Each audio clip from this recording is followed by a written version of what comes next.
Good morning, folks. This is Mr. Dan coming to you from the Landscape Design Classroom, and today I'm going to talk to you about understanding the elements of floral design. The main idea here is how can I learn to make attractive floral arrangements?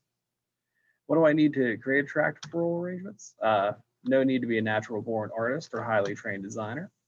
A skill that can be learned. Understanding the elements and principles of design and practicing using them with flowers. So this is not necessarily a skill that you have to be the most creative person in the world to do. It's definitely a skill that can be learned. There's students in this class that come in saying they can't do this, and eventually they become really nice designers. So anybody can do this as long as they're willing to learn about it and keep an open mind. So some elements and versus principles. So both used to create a pleasing appearance. An element is something used in a design, and a principle is how the elements are selected and put together to create an impression. So let's take a look at some elements of design: color, lines, point, shape or form, size, space, patterns or textures. Some principles of a design are balance, contrast, focus, harmony, proportion, rhythm, scale, and unity. So design by definition is learning how to place visual symbols in orderly rhythmic patterns which the eye can easily follow. And an orderly design is more pleasing than a haphazard arrangement. So using design elements, we'll start with color. So colors to set the mood: blue for cool, dignified, and formal. Yellow and orange are warm, cheerful, sunny, and friendly. Colors used carefully: orange, one of the least liked colors, and purple tends to dominate. The most common color in nature obviously would be green, which gives a feeling of cool, restful freshness. So spring, typically arrangements are going to be white and lighter tints of pink or yellow. In the summer, brighter reds and full color flowers and fruits. In the fall, shades of yellow, orange, red, and brown. And over the winter, you're going to see white with shades of gray, evergreens, and snow. Moving into lines. This is visual paths that the designer wants the eye to follow when looking at an arrangement. So if you look at the one on the right, you kind of see that line going straight up into the air or even off to the right a little bit.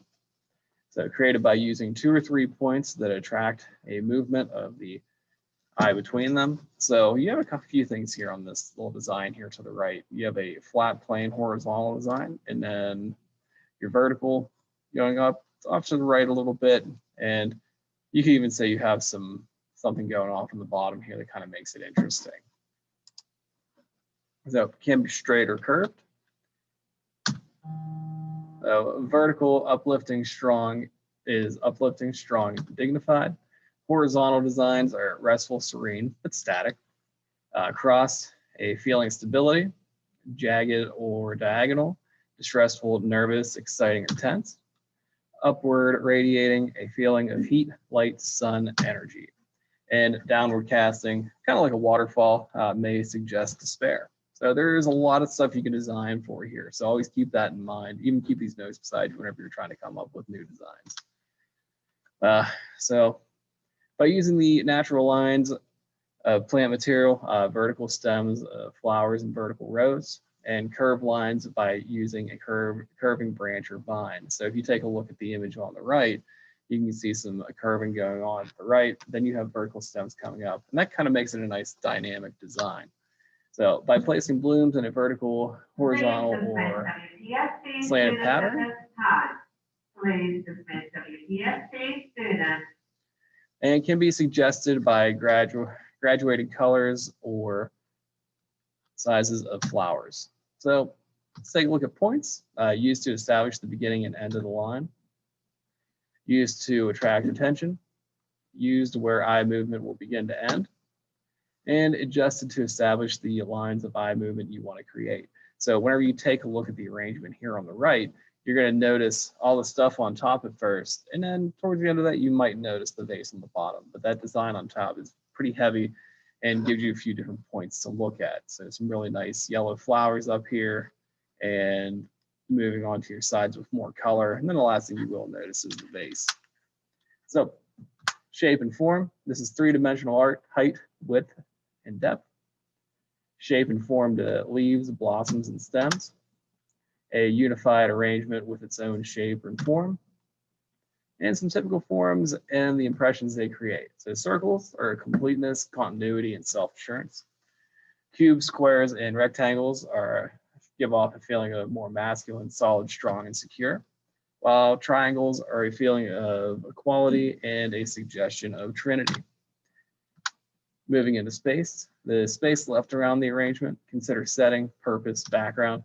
The spaces within the plant material you use, open or tightly formed flowers and foliage, and the space within the arrangement, including the total space taken up by the shape of the arrangement. So when you're utilizing space, you want to consider the principles of balance and proportion. So material in balance with the space around it, and size and proportion of the location display. So if you look at the picture down here in the bottom right, you don't want it extending too far beyond the edges of that table, because somebody sitting at the couch might just like knock into it all day long. And you want to make sure, for the look of that type of vase, if it's the only thing that's on the table, you want to make sure it's centered. So making sure your heights and widths are really vital. And that's just talking with the customer to make sure that you're getting them exactly what they want. So space gives depth to your arrangement. Should not look flat, should appear to have depth, definitely three-dimensional. So ways to enhance the feeling of depth: use different sizes of material to create an illusion of distance. Overlap material and position, so it is viewed in profile. Place darker and cooler colors in the background, and place lighter weights and colors at the outside. Talking about pattern, the skeleton or silhouette of your design. An open pattern, large spaces and strong lines. Plant material clustered along lines of composition. Some examples of this could be open triangle with a T or inverted T silhouette. And you could have a closed pattern, smaller spaces scattered throughout, lines less prominent, overall shape more prominent. And some examples could be oval, circle, or closed triangle silhouettes. Moving into texture, this is the surface quality of your arrangement. It can be smooth or rough, coarse or fine, glossy or dull, hard or soft. Things to remember about texture: a rough surface holds attention longer than a smooth surface. So if you have something that's like interesting, a little grainy, a little bit porous, it's going to hold better attention than something that's really smooth. So use one texture to dominate, avoid two textures of equal weight. So if you have smooth and glossy textures, or smooth or rough textures, you want to make sure one is definitely more utilized than the other. The container texture should not clash with the arrangement. So you want a formal feeling. Plant material with velvety, satiny textures, plants of impressive stature. That's kind of more your formal arrangement. Whenever you go for a casual, informal impression, that'd be small stature plants, plants with rough texture and irregular shapes. Materials with different textures can be used to create contrast in arrangements where you have less opportunity to create contrast with color.